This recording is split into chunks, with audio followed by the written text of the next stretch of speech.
The war had lasted 3 years. 3 years of burning ships. 3 years of dead soldiers floating in the cold darkness of space. 3 years of watching her empire slowly break apart. She stood at the window of her palace on Prime, looking at the night sky. Somewhere out there, beyond the stars she could see, human warships waited. They did not attack anymore. They simply waited, and that waiting was somehow worse than the fighting. Her advisor, Lord, entered the room behind her. His scales made a soft sound against the marble floor. Like all, he was tall and covered in dark blue scales. His eyes were golden, and they watched her with concern. "The council has made their decision, Empress," he said. "Did not turn around, tell me. They accept the human terms, a marriage alliance. You will wed a human officer and the war will end." She finally turned to face him. "They expect me to marry one of those creatures." The humans were very specific. "They want you, Empress, not a princess, not a noble, you." Felt anger rise in her chest. The Dominion had ruled over 40 star systems for 2,000 years. Her bloodline was ancient and pure. And now she was being traded like goods at a market. "Why?" she asked. "Why do they want me?" Looked uncomfortable. "We do not know. The humans do not explain themselves. They simply make demands and then they wait." That was what made humans so strange.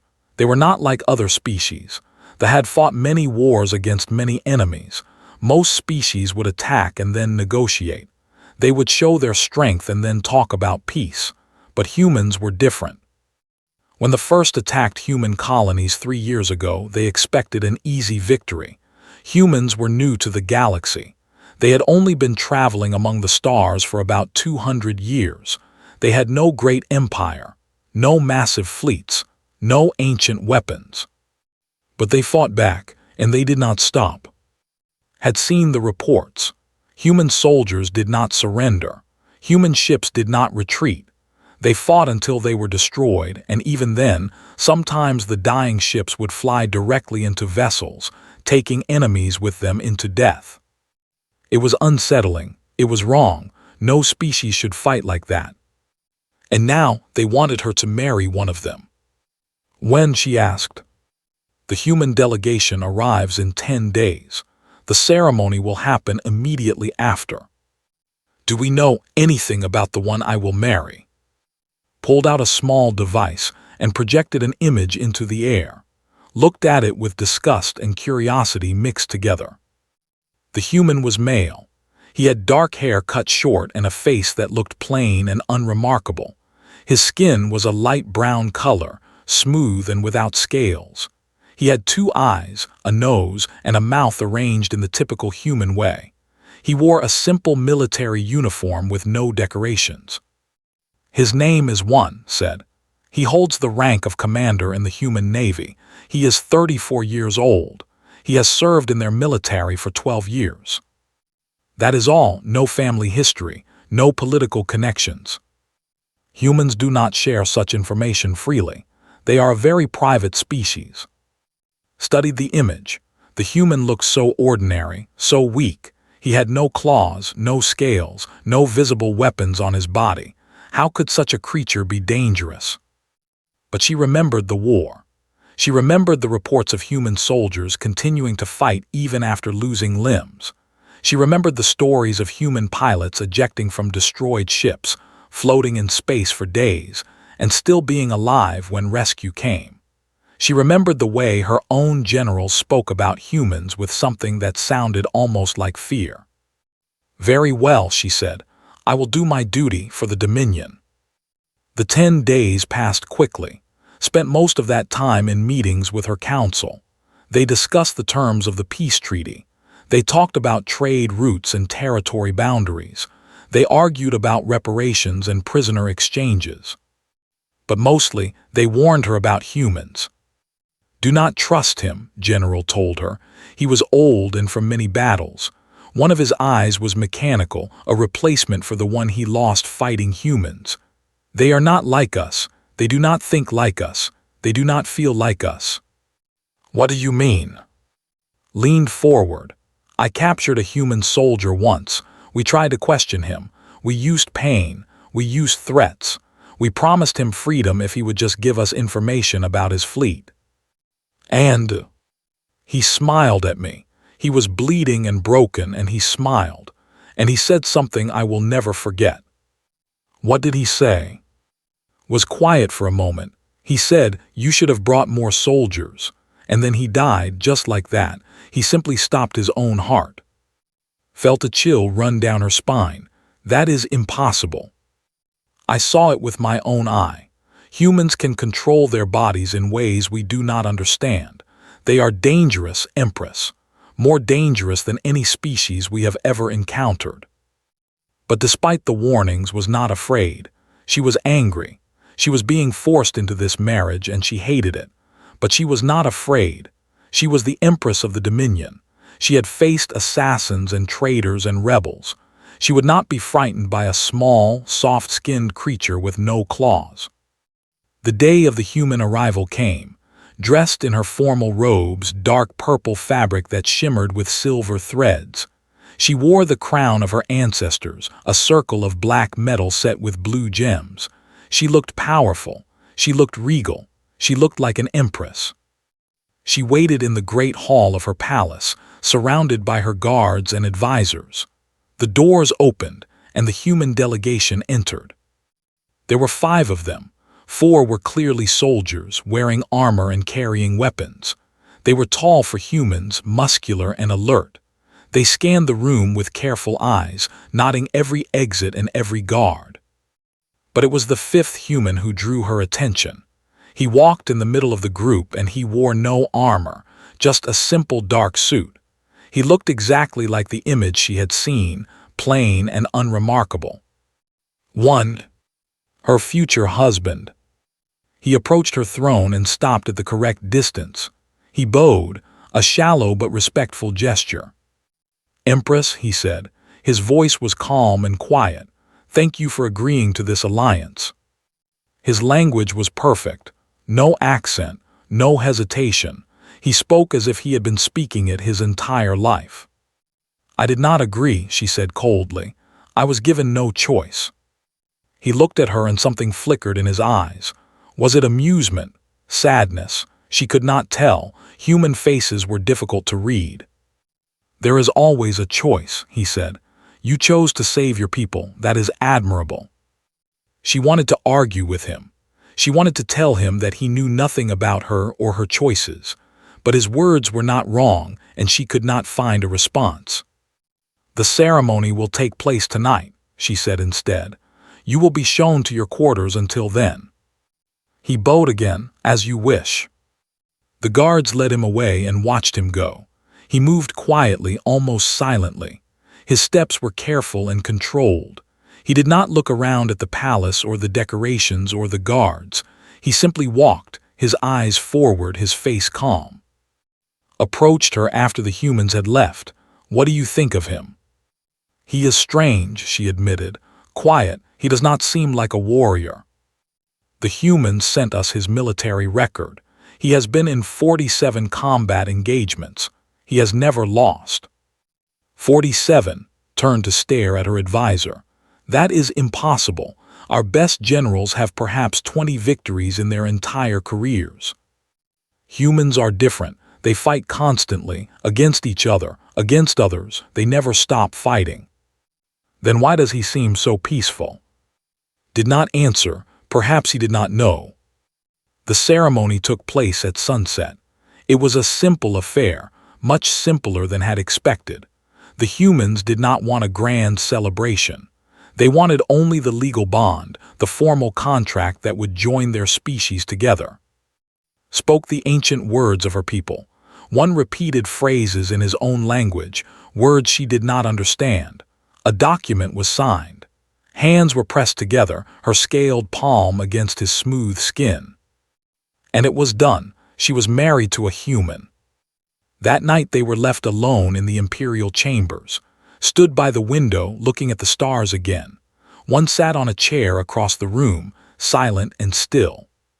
"You do not have to stay here," she said without looking at him. There are other rooms, we do not have to pretend. I know, he said, but I will stay if you allow it. She turned to look at him. Why? Because this alliance is important, because our peoples need to see us together, and because you should not be alone tonight. She laughed, but there was no humor in it. You think I need comfort from you? Not comfort, company. He looked at her and his dark eyes were calm. War is hard, peace is harder. Neither should be faced alone. She did not know what to say. She had expected him to be cold like a politician, or aggressive like a soldier, but he was neither. He was something else, something she could not understand. Tell me about humans, she said finally. What do you want to know? Everything. Why does the galaxy fear you? He smiled, and it was a sad smile. That is a long story. We have time. Apparently, we have the rest of our lives. He was quiet for a moment, thinking. Then he spoke. Humans are survivors. That is the only thing you need to know. We survive. No matter what, no matter how, we survive. That does not explain the fear. No, he agreed. It does not, but you will understand eventually. Everyone does.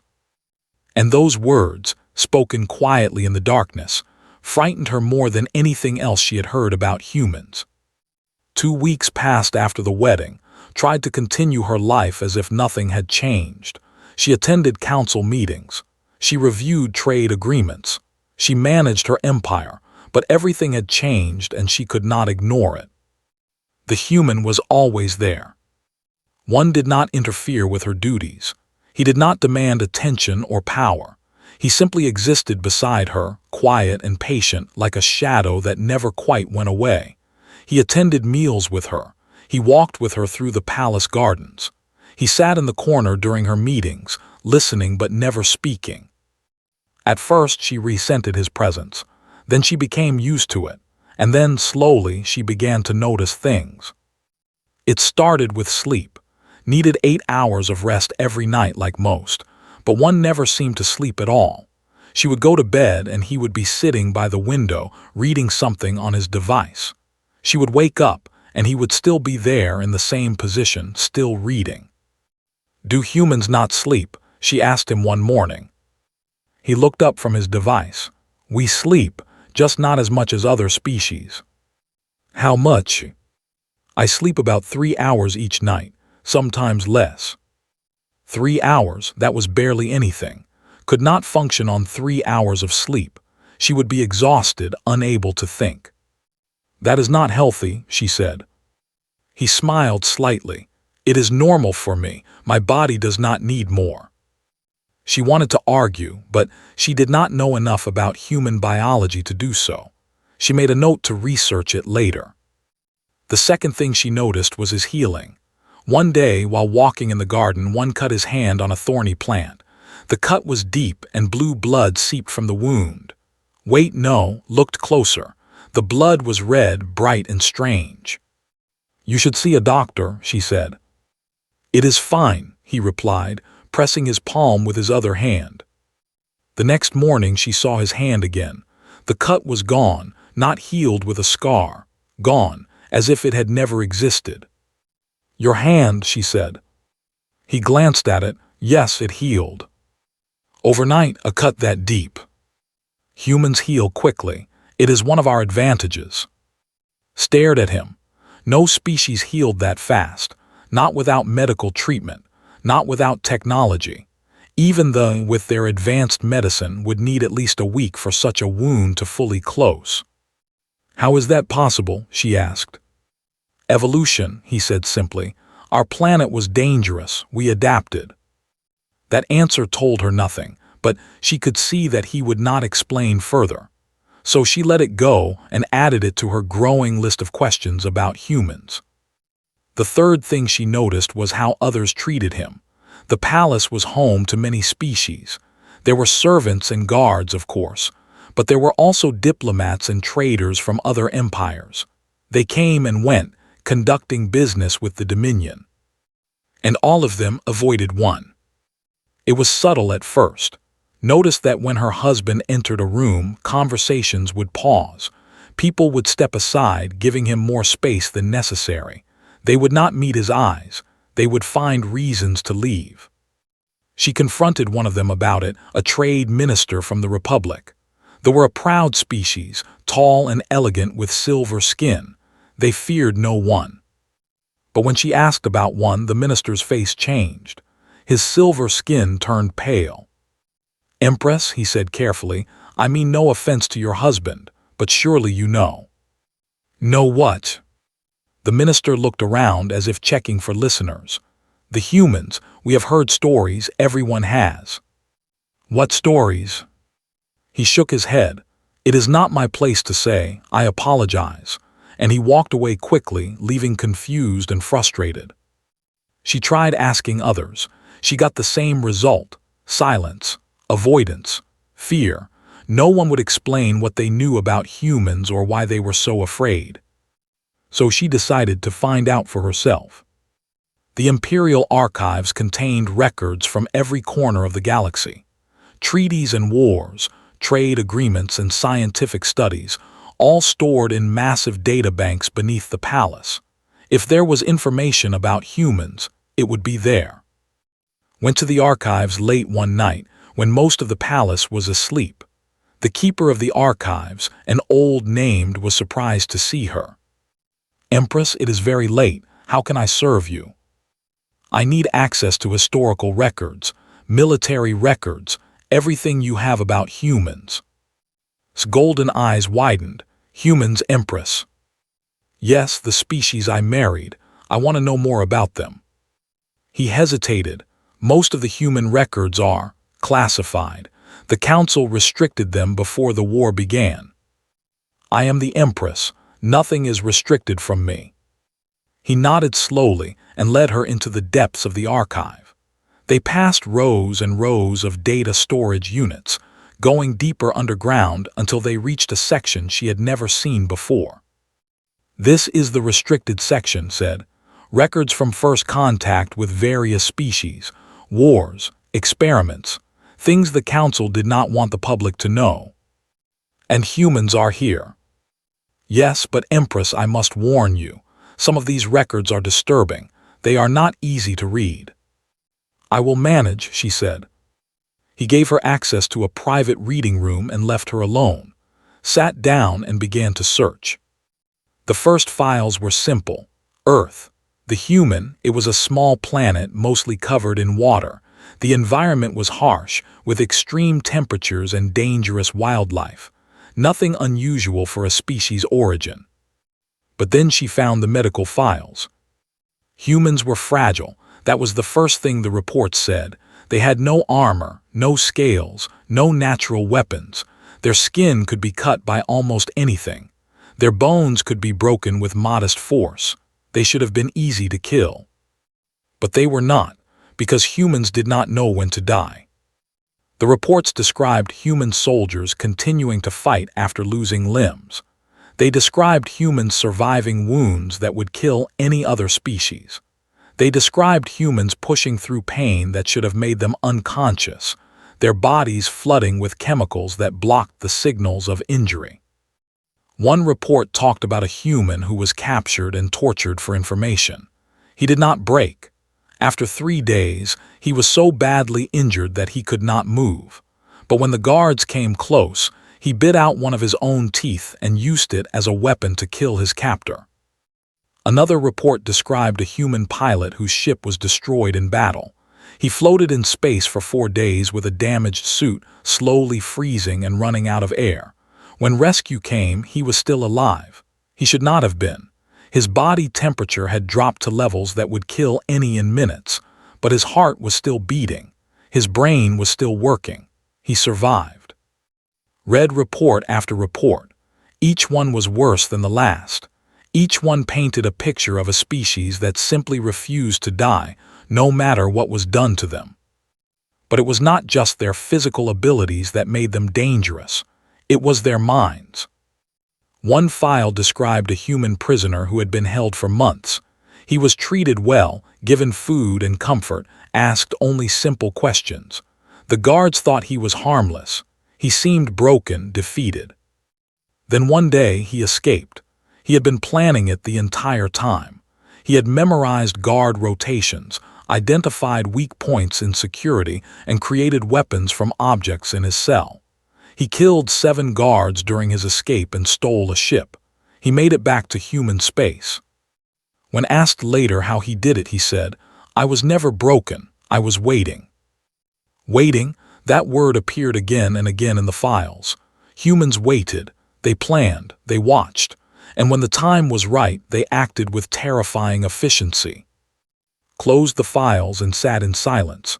Her hands were shaking. She had not realized it until now, but she was afraid. She returned to her chambers, her mind full of what she had read. One was there, as always, sitting by the window. He looked up when she entered. "You look troubled," he said. "I was in the archives, reading about humans." He nodded slowly. "And what did you learn?" "That your species is terrifying." He did not deny it. He did not try to explain or defend. He simply sat there, looking at her with those calm, dark eyes. "Are you afraid of me now?" he asked. Considered the question. Was she afraid? Yes, in a way, but not of him specifically. Not of this quiet man who read books and walked in gardens and never raised his voice. "I am afraid of what you could become," she said honestly. "That is wise," he replied. "Most species are. But you are not like the humans in those reports. You are not violent. You are not dangerous." He stood up slowly and walked toward her, not threatening, not aggressive, just moving closer so he could speak softly. "Empress," he said, "every human is dangerous. We do not have a choice. Our planet made us this way. We can control it. We can hide it, but it is always there underneath, waiting." That word again, waiting. "What happens when you stop waiting?" she asked. He looked at her for a long moment and something shifted behind his eyes. For just a second she saw something else, something cold, something ancient. "You do not want to know," he said. And then the moment passed, and he was just one again, quiet and gentle. But could not forget what she had seen, and she knew she needed to learn more. A month passed, then 2. Continued her duties as Empress, but her mind was never far from the mystery of humans. She read everything she could find in the archives. She studied their history, their biology, their culture. And the more she learned, the more questions she had. One night, she found something that made her blood run cold. She had been searching for records of first contact between humans and other species. Most of these files were routine, diplomatic meetings, trade negotiations, cultural exchanges, boring but informative. Then she found a file marked with a red seal, the seal of the Galactic Council, the ancient organization that governed relations between empires. Files with that seal were forbidden. Even most council members could not access them. But was an empress, and she was married to a human. If anyone had the right to see this information, it was her. She broke the seal. Inside were records from 4 different empires, 4 species that no longer existed, 4 civilizations that had vanished from the galaxy within the last 200 years. And all of them had one thing in common. They had all attacked Earth. The first was the Collective. They had been a powerful species, controlling nearly 100 star systems. Their technology was advanced, their military was strong. 200 years ago, they had discovered Earth and decided to conquer it. The war lasted only 6 months. They were defeated completely, but that was not what destroyed them. According to the records, they had used biological weapons during the war. They had released diseases on human colonies, killing millions of civilians. It was a brutal tactic designed to break human morale. But humans did not break, they remembered. After the war ended, the Collective began to experience problems. Trade deals fell apart, allies' support. Their economy collapsed, their government fractured. Within 50 years, the Collective was gone, absorbed by neighboring empires, their species scattered and forgotten. The official explanation was internal collapse, political instability, economic failure. But the records told a different story. They described human agents working quietly in the shadows. They described trade routes being sabotaged. They described key leaders dying in accidents that were not accidents. They described a campaign of destruction that lasted decades, patient and methodical. The humans had not forgiven the biological weapons. They had simply waited, and then they had destroyed an empire without firing a single shot. Felt sick as she read. This was not war, this was something else, something worse. The Second Empire was the domain. They had enslaved a human colony, using the people as workers in their mining operations. The conditions were brutal. Thousands died. The humans came for their people, they freed the colony, and then they left. 30 years later, the domain no longer existed. A series of rebellions had torn it apart. The rebels were organized, trained, and equipped with weapons that seemed to come from nowhere. The records suggested that human advisors had been helping them. The Third Empire was the hegemony. They had simply attacked a human trading vessel, killing the crew. A minor incident, barely worth recording. But humans recorded everything, and they never forgot. The hegemony collapsed in a civil war 80 years after the incident. The war had been sparked by the release of classified government documents that revealed corruption and crimes by the ruling class. The documents had been leaked by unknown sources. The records suggested those sources were human. The Fourth Empire was the Confederation. They had developed a weapon that could destroy entire planets. They had tested it on a human world, killing 20 million people. The Confederation lasted only 10 years after that test. A plague swept through their systems, killing billions. The plague was artificial, engineered. It targeted only biology. The records did not say where the plague came from. They did not need to. Closed the files and sat in the darkness of the archive. Her hearts were beating fast. Her scales felt cold. 4 empires. 4 different crimes against humans. 4 collapses that looked like accidents or bad luck or internal problems. But they were not accidents, they were not luck, they were revenge. She understood now why the galaxy feared humans. It was not their soldiers or their ships or their weapons. It was their patience, their memory, their willingness to wait for decades, even centuries, to make their enemies pay. The Dominion had attacked human colonies. They had killed human soldiers. They had started a war that lasted 3 years. What would happen to her people? She returned to her chambers, her mind racing. One was there as always, but this time she did not greet him. She stood in the doorway looking at him with new eyes. "You know what I found," she said. It was not a question. He looked up from his book. "Yes. The 4 empires, you destroyed them." "We did. Without war, without weapons, you just dismantled them piece by piece." He was quiet for a moment. "Empress, do you know what makes humans different from other species?" "Tell me." He stood up and walked to the window, looking out at the night sky. "Other species fight wars, they win or they lose, and then they move on, they forget, they forgive. It is practical, it is efficient. And humans, we do not forget, we cannot. It is in our biology. Our brains are designed to remember threats, to hold on to pain, to plan for revenge even when it is not logical." He turned to face her. "We try to control it. We try to be civilized. But when someone hurts us, really hurts us, something inside us changes, and we cannot stop until the wrong is corrected." "Corrected, you mean destroyed?" "Sometimes, not always. It depends on the crime." Felt her anger rising. "So what about we attacked your colonies, we killed your people. Are you going to destroy us too?" One looked at her and his face was sad. "That is why I am here, Empress. That is why I agreed to this marriage." "I do not understand." He walked closer to her. When the war started, there were voices in the human government calling for total destruction of the Dominion.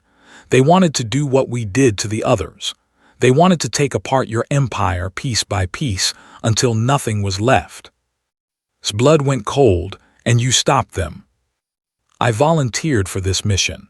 I said I would marry you, live with you, show our people that they were not monsters.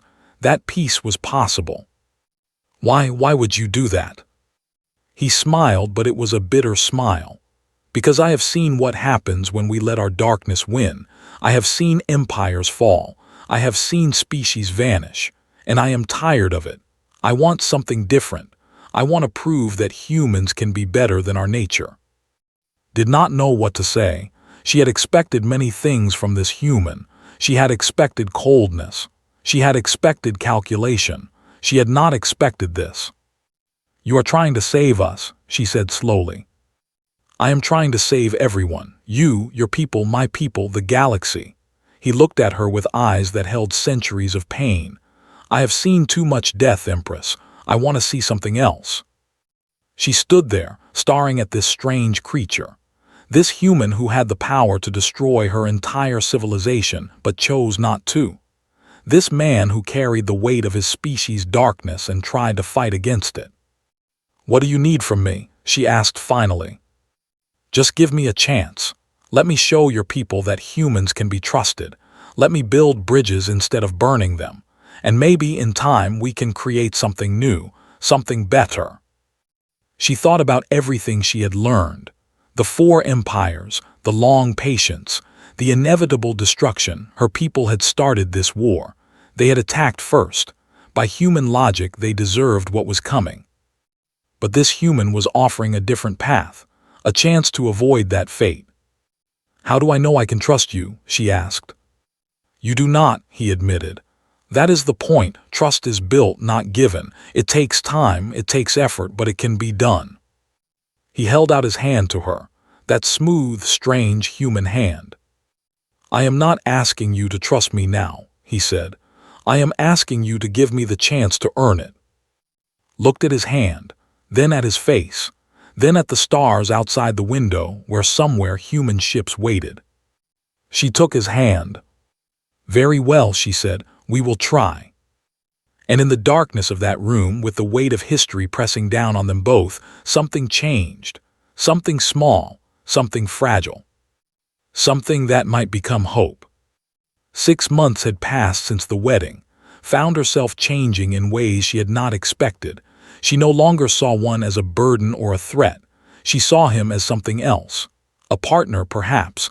A friend, maybe. She was not sure of the right word. They had developed a routine. Morning meals together. Afternoon walks in the garden. Evening conversations about their peoples, their histories, their hopes.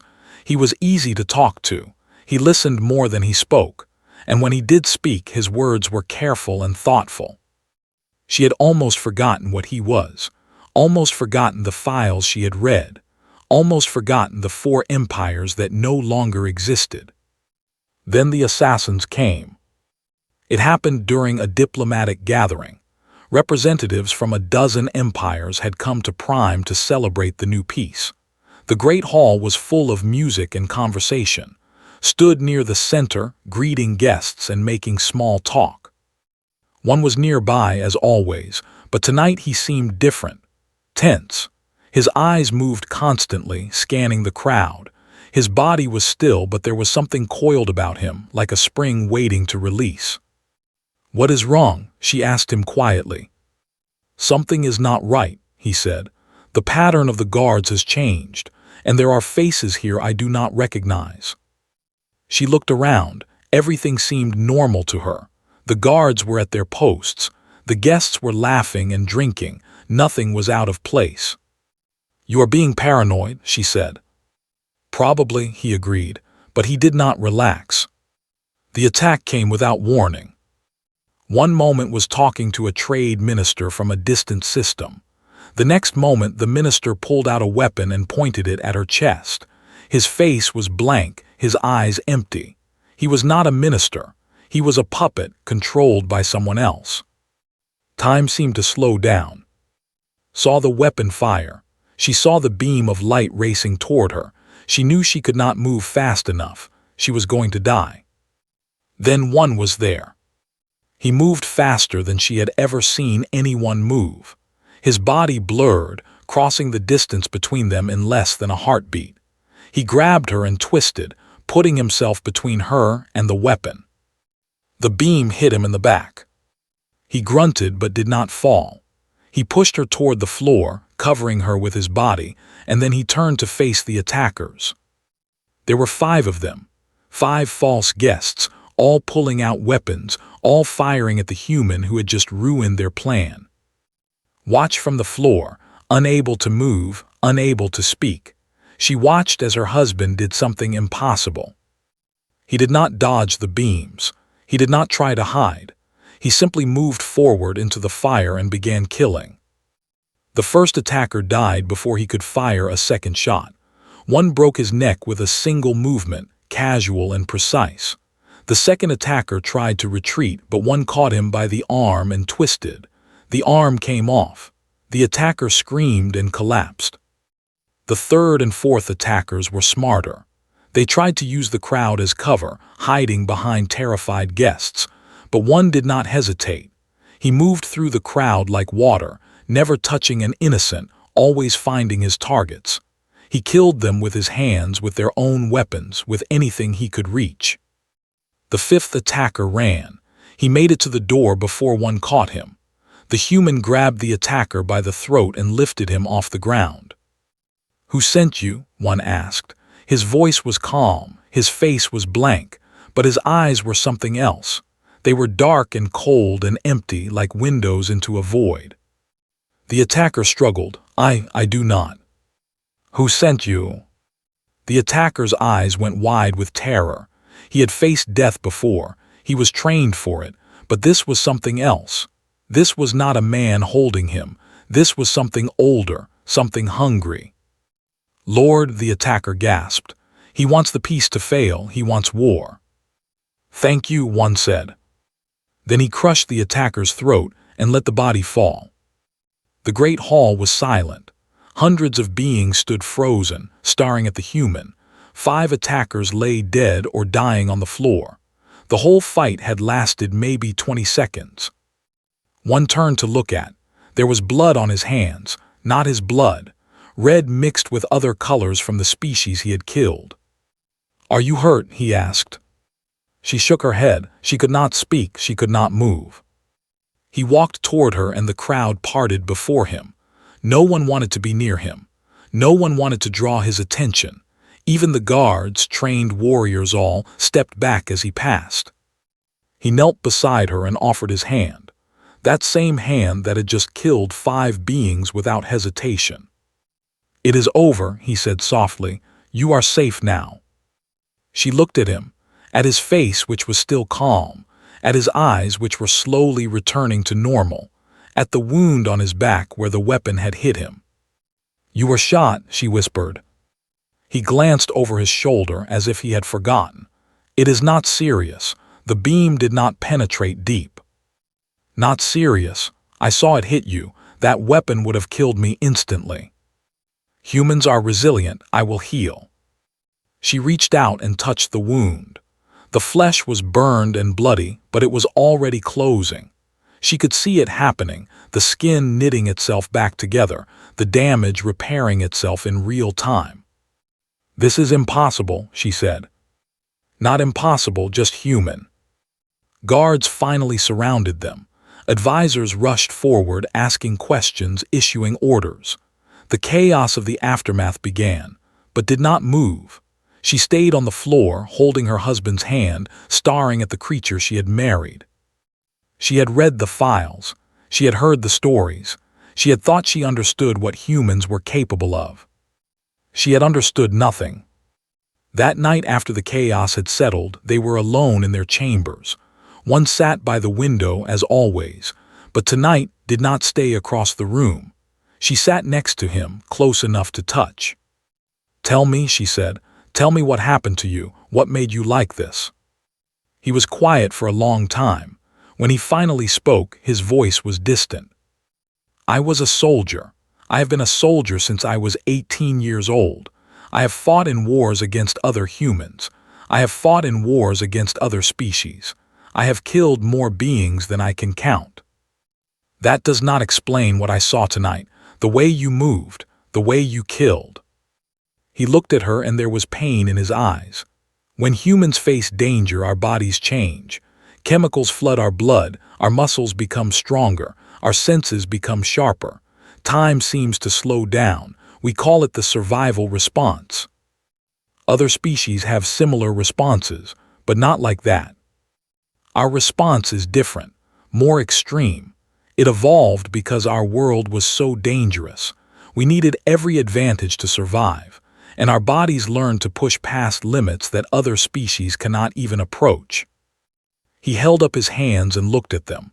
"When I fought tonight, I was not thinking, I was not planning, I was just reacting. My body did what it was designed to do. It killed the threats. And you cannot control it." "I can, usually, but when someone I care about is in danger," he trailed off. Felt something shift in her chest. "Someone you care about." He looked at her and his eyes were soft again. Sad, human. "Yes, you, I know this marriage was political. I know you did not choose me, but I have come to care about you, perhaps more than I should." She did not know what to say.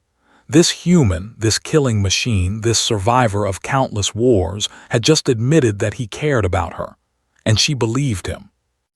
"I saw something in your eyes tonight," she said. "Something cold, something empty. What was that?" He looked away. "That is the darkness I told you about, the part of us that does not stop, the part that keeps killing until there are no more threats. We call it different things, the void, the hunger, the wolf." "Does it ever go away?" "No, it is always there. We just learn to keep it locked away, to only let it out when there is no other choice." She reached out and took his hand. He looked at their joined hands with surprise. "Thank you," she said, "for saving me, for letting the wolf out when I needed it." He smiled, and it was a real smile. "You are not afraid." "I am terrified," she admitted, "but not of you. I am afraid of what the galaxy will do when they realize what I now understand." "And what is that?" She looked out the window at the stars that held so many civilizations, so many species that thought they were powerful, that thought they were dangerous. "That humans are not predators," she said. "You are something else, something the galaxy has never seen before." "And what is that?" She turned to face him. "You are survivors, and the galaxy should be very, very careful about giving you a reason to survive." He was quiet for a moment, then he laughed soft and sad. "You understand now," he said. "You finally understand." Yes, she understood, and that understanding changed everything. The assassination attempt changed everything. Lord was arrested within days. His conspiracy was exposed, and those who had helped him were brought to justice. The peace between humans grew stronger instead of weaker, as both sides united against a common enemy. But for the real change was personal. She could not stop thinking about one, about the way he had moved, the way he had killed without hesitation, the way he had put his body between her and death without a second thought. She found herself watching him more closely, not with fear but with curiosity. She wanted to understand him. She wanted to know everything about this strange, dangerous, gentle creature she had married. 3 months after the attack, she began to feel strange, tired, sick in the mornings. Her body felt different, changed in ways she could not explain. She went to the palace doctors, expecting some minor illness. She was not prepared for what they told her. "Empress," the chief doctor said carefully, "you are pregnant." Stared at her. "That is impossible, and humans are not compatible. Our species cannot produce offspring together."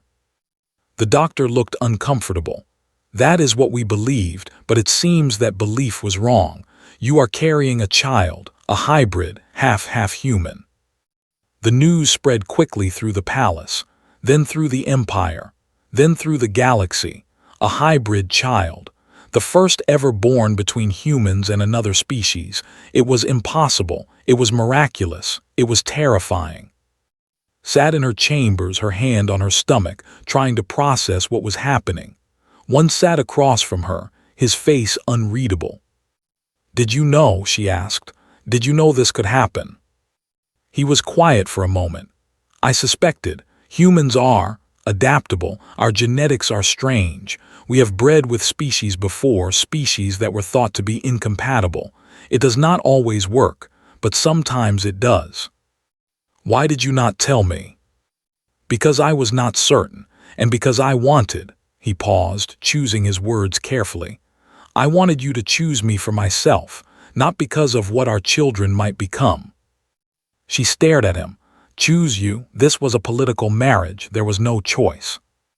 "There is always a choice," he said softly. "You could have kept me at a distance. You could have tolerated me without accepting me. Many political marriages are like that, cold, empty, but you chose differently. You let me in." She thought about the past months, the conversations, the walks in the garden, the nights when they talked until dawn. She had let him in. She had opened herself to him in ways she had not expected. "I did not plan to care about you," she said. "I know, neither did I." He moved closer to her and took her hand. "But I do, and I am glad." She looked at their joined hands, his smooth, strange skin against her scales, two species that should never have been able to create life together, and yet they had. "What will our child be?" she asked. "Human, something new." "Something new," he said. "Something the galaxy has never seen before." The pregnancy was difficult. Her body was not designed to carry a hybrid child, and there were complications that the doctors struggled to manage.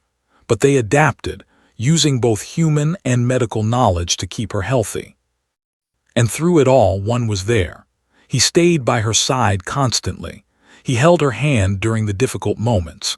He spoke to their unborn child, telling stories about both of their peoples. One night, when she was heavy with child and unable to sleep, she asked him the question that had been bothering her for months. "Why do humans fight so hard to survive? What makes you like this?" He thought about it for a long time. Our world was not kind to us. We evolved in a place where everything was trying to kill us. The weather, the animals, the diseases, even each other.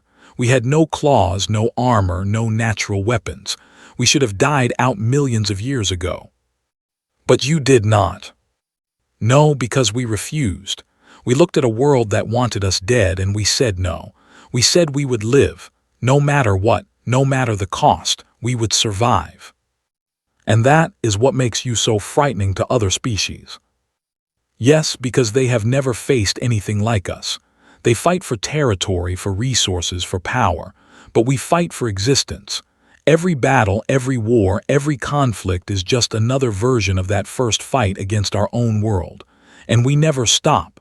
We cannot stop. Survival is not a choice for us. It is who we are. Understood then. She finally truly understood. Humans were not monsters. They were not conquerors. They were not predators. They were survivors. They had been fighting for their existence since the first human drew breath, and they had never stopped. They could not stop. It was written into every cell of their bodies, every corner of their minds. And now their child would inherit that legacy. The birth came early, before anyone was ready. The doctors rushed to save both mother and child, working through the night with desperate determination. One waited outside the medical bay, packing back and forth, his face tight with fear. When dawn came, the doors opened.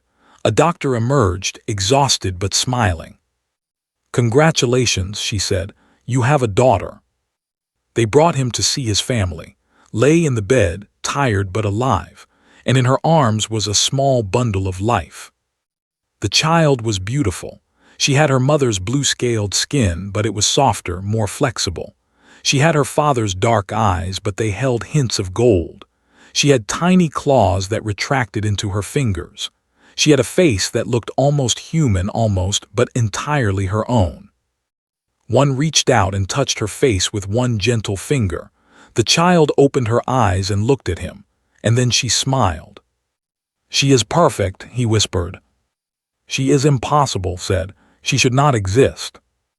But she does, that is what matters. They named her. It was a human name from the place where one had been born. It meant grace. It meant forgiveness. It meant hope. Word of her birth spread across the galaxy. Reactions were mixed. Some celebrated, some feared. Some said it was an abomination. Some said it was a miracle. But for in one, she was simply their daughter. Years passed, grew, showing abilities from both species. She had her mother's political mind and her father's patient determination. She had scales that could harden like armor and a body that healed faster than any fool. She could hold her breath for 10 minutes and stay awake for days without losing focus.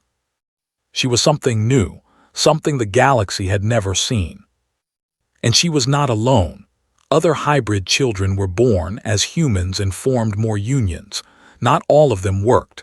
Not all of them survived. But enough did. A new generation was rising. A generation that belonged to both species. A generation that might finally bridge the gap between stars. On's 10th birthday stood on the balcony of the palace, looking at the night sky. One stood beside her, his hand in hers. "Do you remember the night we met?" she asked. "Yes, you were angry. You thought I was your enemy." "I was wrong." "You were cautious. There is a difference." She smiled. 10 years of marriage had taught her to appreciate his precise way with words. "I used to wonder why humans frightened the galaxy so much," she said. "I thought it was your violence, your stubbornness, your refusal to die. And now I understand. It is not any of those things. It is something simpler. Tell me." She turned to face him, this human who had changed her world. "You hope. No matter how bad things get, no matter how impossible the odds, you keep hopping. You believe that tomorrow can be better than today, and you fight to make it true." He looked at her with those dark, patient eyes. "Is that frightening?" "Yes, because hope is contagious, and now my people have caught it too." He laughed soft and warm. "Is that a complaint?" "No, it is a thank you." She kissed him then, under the stars, with the sounds of their daughter's birthday celebration drifting up from below.